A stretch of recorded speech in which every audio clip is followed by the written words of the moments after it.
नमस्कार, आप देख रहे हैं मीडिया छत्तीसगढ़। तारीख 7 जनवरी 2026 दिन बुधवार और हिंदी पंचांग के अनुसार चतुर्दशी। तो चलिए शुरू करते हैं आज की पहली और बड़ी खबर से।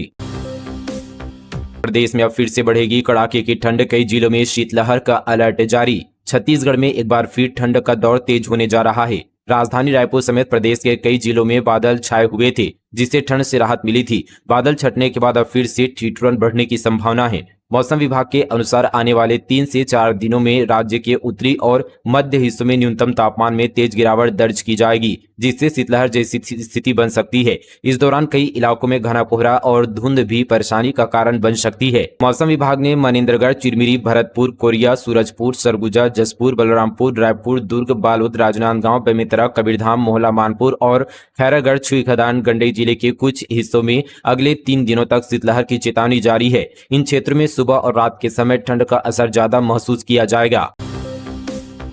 स्थानीय भर्ती लागू करने की मांग, रोजगार युवाओं की मंत्री केदार कश्यप से की मुलाकात, कांग्रेस भाजपा आमने सामने। छत्तीसगढ़ के नारायणपुर जिले की स्थानीय भर्ती लागू किए जाने की मांग एक बार फिर से जोर पकड़ने लगी है। जिले के स्थानीय बेरोजगार युवक युवतियों के प्रतिनिधिमंडल ने बीते दिन कैबिनेट मंत्री केदार कश्यप से मुलाकात कर अपनी पीड़ा रखी। मंत्री के मुलाकात के दौरान बेरोजगार युवाओं ने बताया कि नारायणपुर जैसी आदिवासी व दूरस्थ जिले में न तो शहरों जैसे यहाँ पर शैक्षणिक इंफ्रास्ट्रक्चर उपलब्ध है और न ही कोचिंग संसाधन व सुविधाएं। ऐसे में स्थानीय युवा प्रतियोगी परीक्षाओं में संभाविक रूप से पिछड़ जाते हैं। बावजूद इसके जिले में निकलने वाली शासकीय और अर्ध शासकीय भर्तियों में बाहरी जिलों में अभ्यर्थियों को प्राथमिकता मिल रही है, जिससे स्थानीय युवक युवतियों को दूर दूर भटकना पड़ रहा है।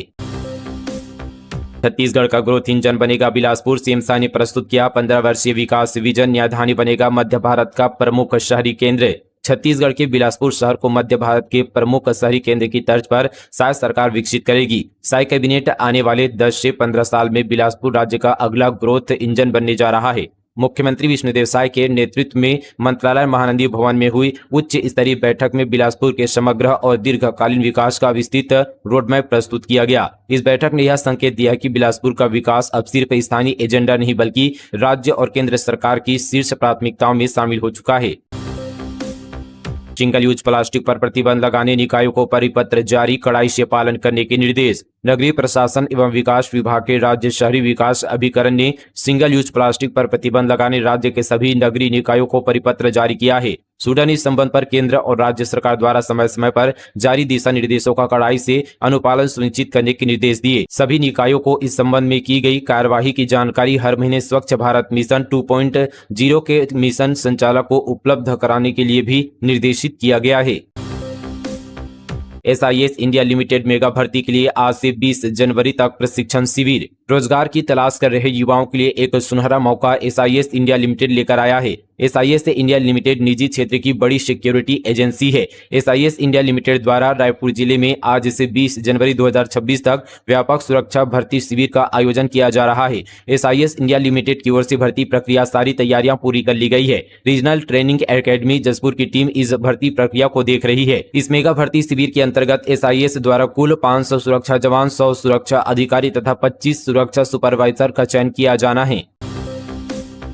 सरगुजा में प्राइमरी स्कूल 10 जनवरी तक बंद रहेंगे। मिडिल हायर सेकेंडरी का समय बदला। शीतलहर के कारण संभाग में पड़ रही कड़ाके की ठंड। शीतलहर के कारण उत्तर छत्तीसगढ़ में कड़ाके की ठंड पड़ रही है। इसे देखते हुए सरगुजा जिले में प्राथमिक स्कूल 10 जनवरी तक बंद रहेंगे। वहीं 2 पालियों में संचालित स्कूल अब 1 घंटे की देरी से सुबह 9:30 बजे लगेंगे। इस संबंध पर सरगुजा जिला प्रशासन ने आदेश जारी कर दिया है। दरअसल यहां पर बीते दिन अंबिकापुर का न्यूनतम तापमान गिरकर 3.8 डिग्री दर्ज किया गया है। पाट इलाके में न्यूनतम तापमान 2 डिग्री तक गिर गया है और जमकर पाले पड़े हैं। मैदानी इलाकों में भी ओस की बूंदें जमने लगी है। मौसम विभाग ने शीतलहर के लिए अलर्ट जारी किया है। संभाग में न्यूनतम तापमान और गिर सकता है।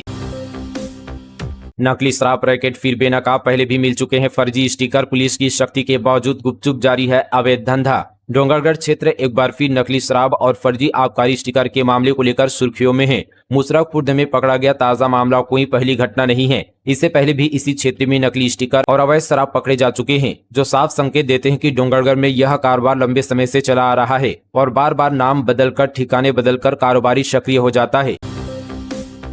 GPS से काटे जा रहे बिजली बिल, बकायेदारों के कनेक्शन, टीम घर नहीं पहुंची और कट गई 274 घरों की लाइट। धमतरी जिले में बिजली बिल की वसूली के लिए विद्युत विभाग ने अब आधुनिक तकनीकी का सहारा लेना भी शुरू कर दिया है। बकायेदारों के खिलाफ विभाग अब बेहद सख्त रुख अपना रहा है। स्मार्ट मीटर और ऑनलाइन जीपीएस सिस्टम के जरिए अब विभाग को लाइन काटने के लिए उपभोक्ता के घर तक जाने की जरूरत नहीं पड़ रही है।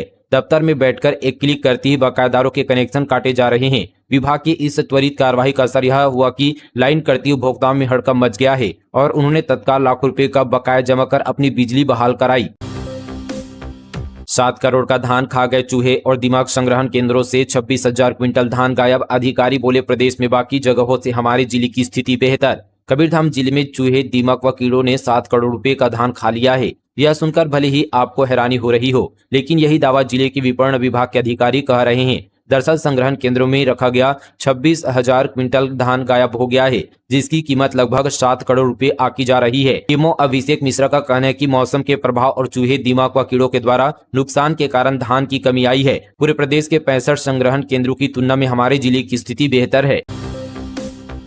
मोबाइल ऐप से हाजिरी पर कड़ा विरोध। शिक्षक संगठन ने निजता का उल्लंघन बताते हुए कहा, सुरक्षा पर बड़ा खतरा। स्कूल शिक्षा विभाग द्वारा मोबाइल ऐप के माध्यम से शिक्षकों की उपस्थिति दर्ज कराने के निर्णय को लेकर प्रदेश भर में नाराजगी बढ़ गई है। दरअसल छत्तीसगढ़ टीचर्स एसोसिएशन ने इसे यहाँ पर अव्यवहारिक, असुरक्षित और शिक्षकों की निजता का उल्लंघन करार देते हुए राज्य शासन से तत्काल पुनर्विचार की मांग उठाई है। टीचर्स एसोसिएशन का कहना है कि शासकीय कार्यों के लिए शिक्षकों से निजी मोबाइल और व्यक्तिगत डेटा का उपयोग करवाना उनकी यहाँ पर निजता का सीधा उल्लंघन है। संगठन के अनुसार वर्तमान समय में साइबर ठगी और ऑनलाइन धोखाधड़ी के मामलों में लगातार वृद्धि हो रही है। ऐसे में इस प्रकार की व्यवस्था शिक्षकों को वित्तीय नुकसान के गंभीर जोखिम में डाल सकती है। इसके साथ यहाँ पर कई विद्यालयों में अब तक स्थानीय इंटरनेट सुविधा, कंप्यूटर, टैबलेट जैसे आवश्यक तकनीकी संसाधन उपलब्ध नहीं है। 8 जनवरी को रायपुर आएंगे कांग्रेस प्रदेश प्रभारी सचिन पायलट। मनरेगा आंदोलन की करेंगे समीक्षा। नवनियुक्त जिला अध्यक्षों से भी होगी मुलाकात। कांग्रेस के छत्तीसगढ़ प्रदेश प्रभारी सचिन पायलट 8 जनवरी को एक दिन के दौरे पर रायपुर आने वाले हैं। पार्टी के मुताबिक इस दौरान वे प्रदेश भर में मनरेगा को लेकर चल रहे आंदोलन की समीक्षा करेंगे। इसके साथ ही हाल ही में नियुक्त किए गए जिला अध्यक्षों से भी मुलाकात करेंगे। बताया जा रहा है कि सचिन पायलट इस दौरे के दौरान संगठनात्मक गतिविधियों पर भी फोकस करेंगे। नवनियुक्त जिला अध्यक्षों की भूमिका, जिम्मेदारियों और आगामी रणनीति को लेकर चर्चा होने की संभावना है। बस्तर पुलिस की बड़ी कार्रवाई। नशे के सौदागरों पर कसा शिकंजा। साल भर में 16 करोड़ से अधिक के नशीले पदार्थ जब्त। जगदलपुर में बस्तर पुलिस ने नए साल की शुरुआत के साथ यहां पर नशे के सौदागरों के खिलाफ सख्त अभियान तेज कर दिया है। इसी कड़ी में बोधघाट थाना पुलिस ने नया बस स्टैंड क्षेत्र से एक ऐसे आरोपी को गिरफ्तार किया गया है जो बाहर से कपड़ा व्यवसायी था, लेकिन भीतर ही भीतर नशे के अवैध कारोबार में लिप्त था। गिरफ्तार आरोपी मनीष चांडल लंबे समय से कपड़ा व्यवसाय की आड़ में नशीले पदार्थों की तस्करी कर रहा था। पुलिस को मिली पुख्ता सूचना के आधार पर की गई कार्रवाई में आरोपी के कब्जे से करीब 15 किलो चूरा और 323 ग्राम अफीम बरामद की गई है। राजनांदगांव बनेगा एक्सीडेंटल मुक्त शहर। डॉक्टर रमन सिंह की पहल से जल्द शुरू होगा काम। बनेगी 7 मीटर की service lane. Doctor Raman Singh के प्रयास से NH-53 पर सोमनी से चिचोला तक सुरक्षित यातायात के लिए दुर्घटना जनित क्षेत्र पर सर्विस रोड व वाहन अंडरपास का निर्माण कार्य प्रारंभ हो रहा है। राजनांदगांव में यातायात व्यवस्था को ध्यान में रखकर परिवहन की सुविधाओं के विस्तारीकरण के लिए राष्ट्रीय राजमार्ग क्रमांक 53 पर सोमनी से लेकर चिचोला तक वाहन सुरक्षा के लिए सड़क सुविधाओं का विस्तार किया जा रहा है, जिसमें कुल 3 वाहन अंडरपास और सर्विस मार्ग निर्माण की टेंडर प्रक्रिया पूरी हो चुकी है और सोमनी से चिचोला तक हादसा मुक्त आवागमन की दिशा में जल्द कार्य प्रारंभ होगा। गुरु घासीदास सेंट्रल यूनिवर्सिटी को राहत नहीं। 109 दैनिक वेतनभोगी कर्मचारियों को करना होगा नियमित। सुप्रीम कोर्ट ने खारिज की क्यूरेटिव पिटीशन। बिलासपुर के गुरु घासीदास सेंट्रल यूनिवर्सिटी को इस बार फिर सुप्रीम कोर्ट से कोई राहत नहीं मिली। सुप्रीम कोर्ट ने यूनिवर्सिटी की क्यूरेटिव पिटीशन को खारिज कर दी है। हाई कोर्ट और सुप्रीम कोर्ट ने पहले ही 109 दैनिक वेतनभोगी कर्मचारियों को नियमित करते हुए सभी को देयकों का भुगतान करने का आदेश दिया था, लेकिन यूनिवर्सिटी प्रबंधन बिना वजह कर्मचारियों को परेशान कर रहा है। सेंट्रल जेल में कवासी लखमा से मिले भूपेश बघेल। ईडी ईओडब्ल्यू की कार्रवाई पर उठाए सवाल। वीबी रामजी पर बोले, गांधी को बर्दाश्त नहीं कर पाती बीजेपी। पूर्व मुख्यमंत्री भूपेश बघेल ने सेंट्रल जेल में बंद पूर्व मुख्यमंत्री कवासी लखमा से मुलाकात की। मुलाकात के बाद मीडिया से बातचीत में उन्होंने बीजेपी और केंद्रीय एजेंसियों पर तीखा हमला बोला। भूपेश बघेल ने कहा कि आज बीजेपी के मंत्री और नेता गलती से सच बोल रहे हैं। निर्दोष कवासी लखमा को 1 साल से ईडी और ईओडब्ल्यू ने जेल में बंद कर रखा है, जबकि बीजेपी के नेता भी यह मान रहे हैं कि वह निर्दोष है। भूपेश बघेल ने सवाल उठाया कि अगर लखमा निर्दोष है तो फिर कार्रवाई क्यों हुई, FIR क्यों दर्ज की गई। भूपेश बघेल ने कहा कि बीजेपी यह कहती है कि बेटे को छुड़ा लिया, मेरा बस चलता तो वह जेल क्यों जाता। ईडी ने अब तक कवासी लखमा की ओर से दिए गए जवाब पर रिप्लाई फाइनल नहीं किया है। बीजेपी के लोग घड़ियाली आंसू बहाना बंद करें। बस में छात्राओं से छेड़छाड़, परेशान होकर थाने पहुंची लड़कियां, शिकायत के बाद पुलिस ने आरोपी को किया गिरफ्तार। डोंगरगढ़ में कॉलेज में पढ़ने वाली छात्राओं से छेड़छाड़ करने वाले एक निजी बस के कंडक्टर को पुलिस ने गिरफ्तार किया है। पीड़ित छात्राएं अपने परिजनों और ग्रामीणों के साथ थाने पहुंची। उन्होंने थाना प्रभारी को मामले की जानकारी देते हुए आरोपी के खिलाफ कार्रवाई करने की मांग की है, जिसके बाद पुलिस ने आरोपी बस कंडक्टर नेत्राम यादव को गिरफ्तार किया है। मिली जानकारी के अनुसार यह बस कंडक्टर कॉलेज में पढ़ने वाली छात्राओं के साथ आए दिन छेड़छाड़ करता था, जिससे परेशान होकर उन्होंने मामले की जानकारी परिजनों और ग्रामीणों को दी, जिसके बाद परिजन छात्राओं के साथ डोंगरगढ़ थाने पहुंची और शिकायत दर्ज कराई, जिसके बाद पुलिस ने आरोपी बस कंडक्टर नेत्राम यादव को गिरफ्तार कर लिया। ट्रक ने पिकअप को मारी टक्कर, 3 लोगों की मौत। झीरम घाटी में ब्रेक फेल होने से हादसा, 4 की हालत गंभीर, बाजार जा रहे थे ग्रामीण। बस्तर जिले में ट्रक और पिकअप की टक्कर हो गई। हादसे में 3 ग्रामीणों की मौत हो गई, 4 गंभीर रूप से घायल हैं, जबकि ट्रक चालक मुखविंदर ट्रक की केबिन में फंस गया। पुलिस टीम रेस्क्यू कर उसे सुरक्षित निकाला। बताया जा रहा है कि ट्रक का ब्रेक फेल हो गया था। मामला दरभा थाना क्षेत्र का है। बलौदा बाजार में दर्दनाक हादसा, वेयर हाउस में बोरियों के नीचे दब गई 2 मासूमों की जान। मंगलवार को भाटापारा थाना इलाके से एक दुखद घटना सामने आई। इलाके के यहाँ पर धौरा भाटा ग्राम में बने बंसी गोपाल वेयर हाउस में 2 बच्चों की दबने से मौत हो गई। दोनों बच्चे वेयर हाउस में अपनी मां के साथ गए थे। बच्चों की मां वेयर हाउस में काम कर रही थी। दोनों बच्चे वही पास में खेल रहे थे, तभी चने से भरी बोरियां उनके ऊपर गिर पड़ी। भारी चने की बोरी के नीचे आने से दोनों बच्चों का दम घुट गया। वेयर हाउस में काम कर रही दूसरी महिलाओं ने बताया कि महिला का एक बच्चा 5 साल और दूसरा बच्चा 6 साल का था। वेयर हाउस में काम करने वाले लोग बता रहे हैं कि सुरक्षा लापरवाही के चलते ये हादसा हुआ है। जसपुर के धान खरीदी केंद्र में 6 करोड़ 55 लाख रुपए का घोटाला, 20,586 क्विंटल धान गायब, रिकॉर्ड में की हेराफेरी, 6 पर FIR, फड प्रभारी गिरफ्तार। जसपुर जिले में धान खरीद केंद्र में खरीफ विपणन साल 2024-25 के दौरान बड़ी अनियमितता सामने आई है, जहां करीब 6 करोड़ 55 लाख रुपए की आर्थिक गड़बड़ी पाई गई है। जब अपेक्स बैंक के नोडल अधिकारी ने मौके का निरीक्षण किया तो मामले का खुलासा हुआ। नारायणपुर में मंत्री केदार का शव, अबूझमाड़ पीस हाफ मैराथन की टी-शर्ट लॉन्च, 31 जनवरी को होगा आयोजन। कैबिनेट मंत्री केदार कश्यप ने जिला सर्किट हाउस से अबूझमाड़ पीस हाफ मैराथन के 5वें संस्करण की आधिकारिक शुरुआत करते हुए मैराथन की टी-शर्ट का विमोचन किया। पीले और नीले रंगों से सजी यह टी-शर्ट बस्तर की समृद्ध आदिवासी संस्कृति संजोए अबूझमाड़ में शांति और उल्लास के पहचान को दर्शाती है। नारायणपुर जिला प्रशासन ने मैराथन आयोजन की तारीख में बदलाव किया है। 25 जनवरी के स्थान पर अब 31 जनवरी को अबूझमाड़ पीस हाफ मैराथन का आयोजन किया जाएगा। आयोजन तिथि को लेकर प्रतियोगियों और आमजन के विरोध, परेशानियों और सवालों के मद्देनजर यह फैसला लिया गया है। इससे प्रतिभागियों को बेहतर तैयारी और सुविधा मिलने की उम्मीद जताई गई है। सोने चांदी चमकाने के नाम पर ठगी, 10 लाख के जेवर ठगे, महासमुंद पुलिस ने भागलपुर से एक आरोपी को गिरफ्तार किया। सोने चांदी चमकाने के बहाने लाखों रुपए के जेवर ठगने वाले एक आरोपी को महासमुंद पुलिस ने बिहार के भागलपुर से गिरफ्तार किया है। आरोपी की पहचान कन्हैया प्रसाद शाह के रूप में हुई है। पुलिस ने उनके कब्जे से सोने चांदी के जेवर, चमकाने के पाउडर और 2 लाख रुपए नगद बरामद किया है। आरोपी ने महासमुंद क्षेत्र में एक महिला को निशाना बनाते हुए लगभग 10 लाख रुपए के जेवर ठगे थे।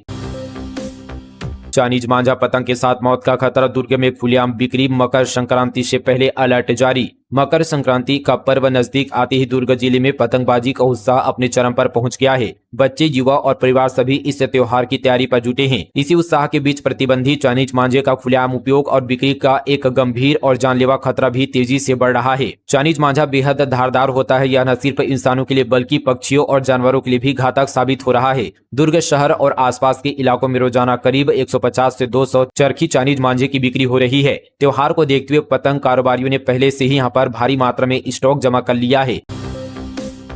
डोंगरगढ़ में आयोजनों की भरमार, जमीन पर सन्नाटा, मास्टर प्लान से पहले जवाबदेही का प्लान कब बनेगा।